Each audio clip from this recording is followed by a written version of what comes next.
Echoes of murder. The whisper in Ravenwood. The town of Ravenwood was the kind of place that seemed untouched by time. Its streets were narrow, lined with cobblestone and gas lamps that still flickered against the autumn fog. The townspeople prided themselves on tradition. Same church bells every Sunday, same farmer's market in the square, same stories whispered in hushed tones whenever someone strayed from the ordinary. But in the late autumn of 1987, Ravenwood changed forever. The night Margaret Hensley was murdered, the air was sharp with the smell of rain. She lived in a quaint Victorian house on Hollow Street, alone since her husband's death 2 years prior.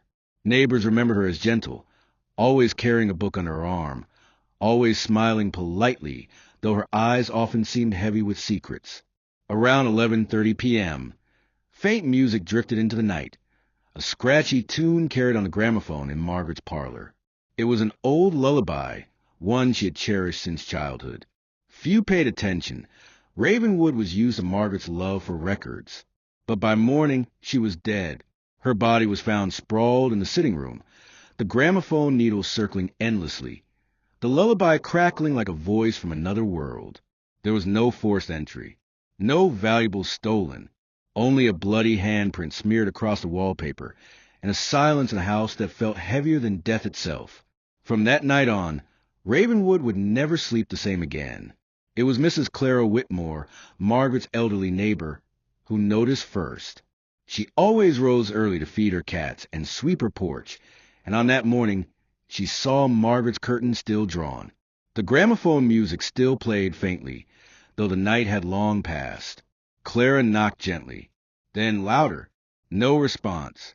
By the time police arrived, the house felt eerie, like stepping into a storybook nightmare. The record spun endlessly, repeating the same haunting melody. Margaret lay on the carpet, her hands folded unnaturally, her face pale as wax. Detective Samuel Wright, a man known for his sharp eyes and colder demeanor, led the case. He knelt beside the gramophone, his gloved hand tracing the edges of the record. "Strange," he muttered. "This isn't just noise. This was deliberate." The diary found on Margaret's desk was more chilling than the body. The final entry read only, "I know someone is watching me."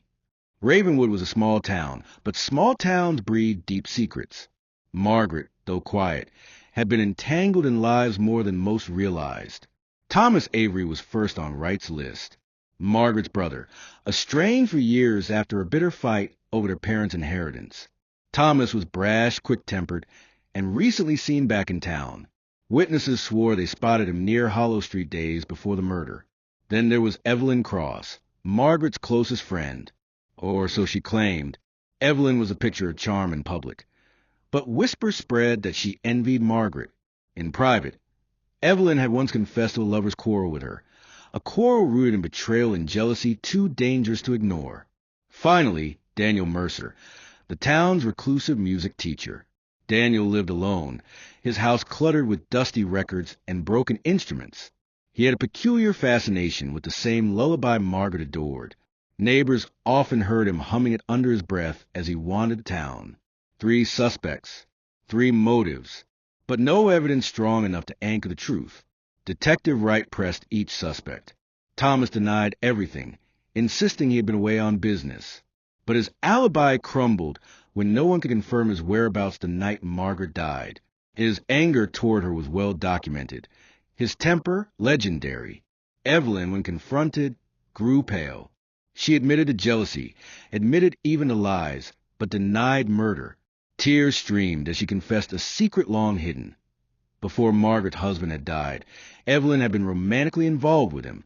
Margaret had known, forgiven even, but Evelyn carried the guilt like a shadow. Daniel Mercer was different, calm, almost eerily detached. He spoke of music, of Margaret's fondness for the lullaby, of how melodies could trap memories better than photographs. When asked why he owned a near-identical copy of the record found on Margaret's gramophone, he simply smiled and said, "Half of Ravenwood grew up with that lullaby." Music doesn't kill, detective. People do. The bloody handprint remained the only solid clue, but it was too smudged, too vague to match. As weeks passed, Ravenwood grew restless. Rumors spread faster than facts. Some swore they heard Margaret's lullaby at night, drifting from her empty home. Others claimed to see her silhouette in the parlor window, watching, waiting. Detective Wright dismissed the tales at first, but one evening, when he returned to crime scene alone, he too heard it. Faintly, the record spinning though no one had touched it. On the wall, where the bloody handprint once stained, another mark seemed to appear, faint but fresh, as if the house itself wanted to speak. Detective Wright knew that in a place like Ravenwood, answers didn't lie only in evidence. They lay buried in whispers, grudges, and memories people refused to share. The investigation stretched into weeks, and still no arrest. The townsfolk grew paranoid. Doors that once remained unlocked were bolted shut at night. Parents forbade children from walking the streets after sunset. At the bar, conversations hushed the moment Wright entered. Everywhere he went, he felt eyes on him, not just of the living, but as though Margaret's gaze lingered too. It was during one of his late-night reviews of the case files that he noticed something odd. Margaret's diary, though small, had been written with careful neatness into the last 3 weeks of her life. The handwriting grew jagged, hurried. Words trailed off mid-sentence. And more than once, the lullaby's lyrics were scribbled in the margins. Hush, little baby. Don't say a word. Someone's watching. Someone knows. The case, it seemed, was less about the night of her murder, and more about what she had discovered in the weeks leading up to it. Evelyn Cross was unraveling. Detective Wright visited her again, this time without warning. He found her on her porch, a cigarette trembling between her fingers. She looked older, more fragile than she had weeks ago. "You've been keeping something from me," Wright said, his tone even. Evelyn didn't deny it. Her eyes brimmed with tears. "She was going to expose me," she whispered. "Margaret had letters, proof. I thought she forgave me, but she wrote everything down. She wanted the whole town to know what I'd done with her husband." Her voice broke. "But I didn't kill her. I swear it." When Wright pressed her for more, Evelyn revealed something new. In the days before her death, Margaret told her she had evidence of corruption in Ravenwood, something far bigger than a personal betrayal. She said she was going to the bank. Evelyn said she had a box with things in it, but she wouldn't say what. A safety deposit box. Hidden evidence. Wright finally had a lead. Daniel Mercer was always the odd man out. The townsfolk whispered about him long before Margaret's death. His obsession with music, his collection of old records, his reclusive habits. Detective Wright visited his home again, this time determined to look deeper. Daniel welcomed him with that same unsettling calm. His parlor was cluttered with instruments.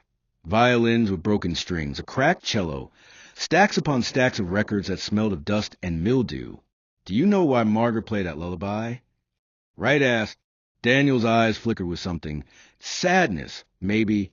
"She told me once it reminded her of when life was simpler, before loss, before betrayal. She said it made her feel safe."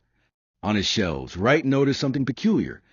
Several copies of the same record Margaret owned, identical in label and design. "Why so many?" Wright asked. Daniel only smiled. "Music isn't just sound. It's memory. Sometimes memory repeats." Wright left unsettled. Daniel was hiding something. But what? Thomas Avery had been elusive, dodging calls and refusing to meet. But Wright finally cornered him in a roadside diner late one night. Thomas looked rough, his shirt wrinkled, his eyes bloodshot. "You hated your sister," Wright said flatly. Thomas smirked bitterly. "Hate's a strong word. She got what she wanted. I got nothing. That's life." "But you were seen near her house," Wright pressed. "Yeah, I was there," Thomas snapped. "I wanted to talk. She wouldn't let me in." When asked about the lullaby, Thomas scoffed. "That song? She used to play for hours when we were kids. Drove me mad. I couldn't stand it then, can't stand it now." Wright studied him closely. Thomas was angry, yes, but was he guilty? Still, one thing gnawed at him. The bloody handprint. If he could match it, the case would crack wide open. Weeks turned into months. The case grew colder. But Ravenwood itself seemed unwilling to forget.